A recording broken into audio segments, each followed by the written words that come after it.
Namo Buddhaya, salam kebajikan. Puji syukur, alhamdulillah kita haturkan atas kehadiran Allah Subhanahu wa Ta'ala, karena pada kesempatan yang berbahagia ini kita bisa berkumpul dalam acara podcast penerapan nilai ASN berakhlak.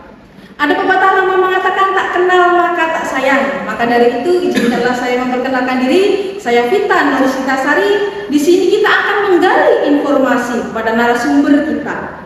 Baik, pada kesempatan yang berbahagia ini kita akan kedatangan tamu kehormatan. Beliau adalah salah satu role model kita semua, termasuk saya. Kenapa beliau dijadikan role model?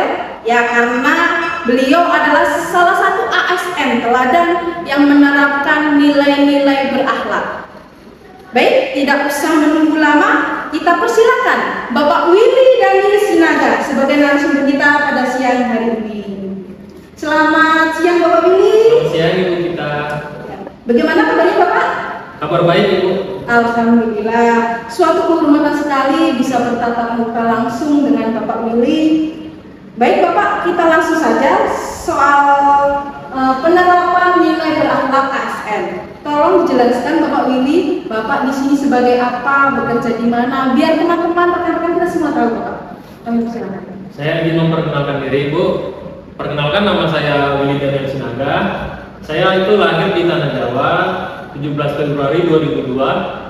Sekarang saya bekerja di Lembaga Pemasyarakatan kelas 2 Palangkaraya sebagai ASN di bidang BIM Kemaswan. BIM Kemaswan di bawah naungan Binadik.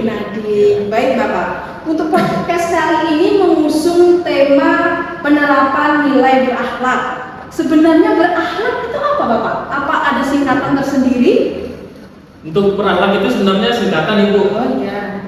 Berakhlak itu kepanjangannya yaitu berorientasi pelayanan, akuntabel, kompeten, harmonis, adaptif, loyal, dan juga kolaboratif Ibu.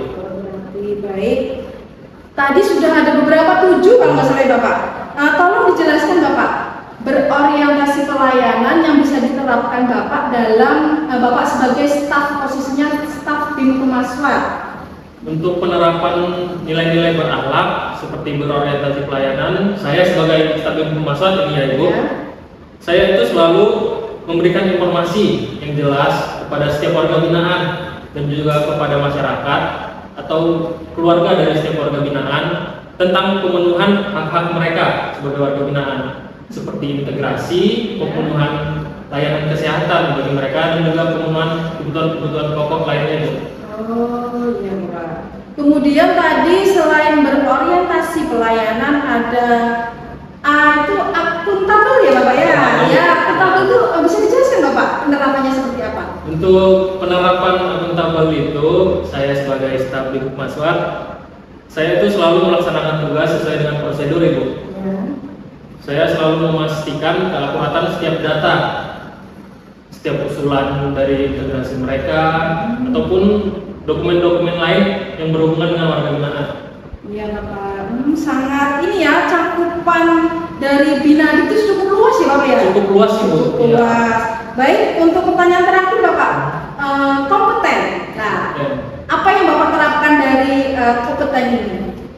Untuk penerapan kompeten di kantor saya ini, saya itu selalu mengembangkan diri saya Ibu. Saya selalu belajar terhadap hal baru.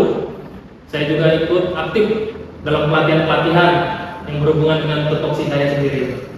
Sangat-sangat informasi dari Bapak Willy ini sangat-sangat menarik ya Bapak ya. Terima kasih Bapak. Sebelumnya di sini saya tidak sendiri Bapak, kita akan berkolaborasi dengan rekan saya yang ada di Lapas Muara Teweh. Di sana juga ada narasumber terpercaya akan menggali informasi juga tentang kegiatan atau penerapan nilai ASN berakhlak ini di Lapas Muara Teweh. Sebelumnya saya mengucapkan terima kasih Bapak atas kesempatannya sudah hadir di sini.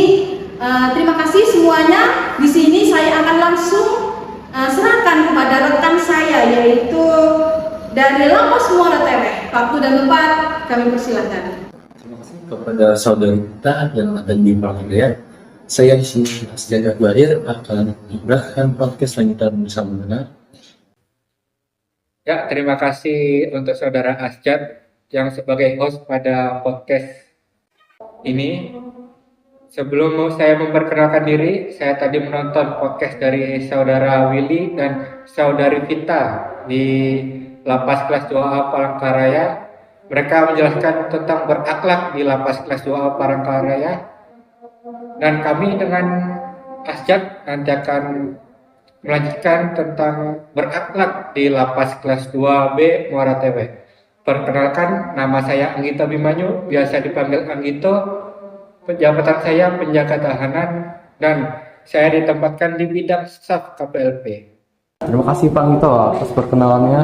Nah, kali ini saya akan memulai podcastnya perihal berakhlak. Ini kan Bapak sebagai staf KPLP kan.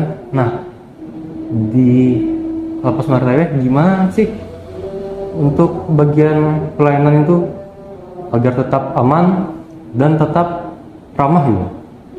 Ya, kebetulan saya di staf KPLP ini berurusan dengan pelayanan Bapak Asyad.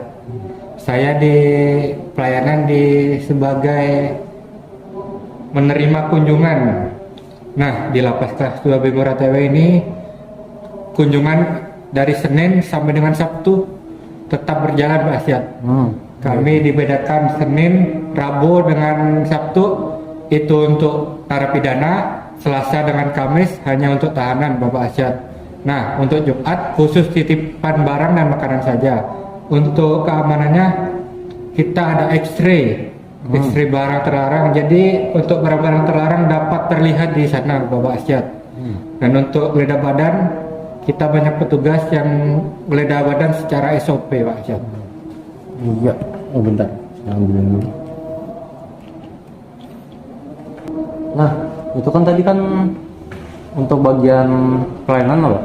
Nah, itu gimana sih pembagian staf untuk iket terutama di bagian blok atas? Nah, untuk piket kami ada piket pagi, siang dan malam Bapak Asyad. Piket pagi itu dari 6.30 pagi sampai dengan jam 12.30 siang. Untuk piket siang dari jam 12.30 sampai dengan 18.30 malam Bapak Asyad. Untuk malam, piket malam jam 18.30 sampai dengan jam 6.30 pagi Bapak Asyad. Jadi sudah terorganisir dengan baik Bapak Asyad. Ya. Lalu itu kan bahkan tugasnya banyak kan Pak. Nah, itu keterampilan apa sih yang wajib buat petugas lapas itu? Untuk keterampilan yang wajib sebenarnya tidak ada Bapak Asyad. Tetapi kita awal masuk diajarkan basic bela diri Bapak Asyad. Mungkin basic bela diri ini bukan untuk melumpuhkan WBP Bapak Asyad, tetapi untuk kita waspada. Karena moto kita adalah waspada jangan-jangan Bapak Asyad. Oh iya, betul sekali.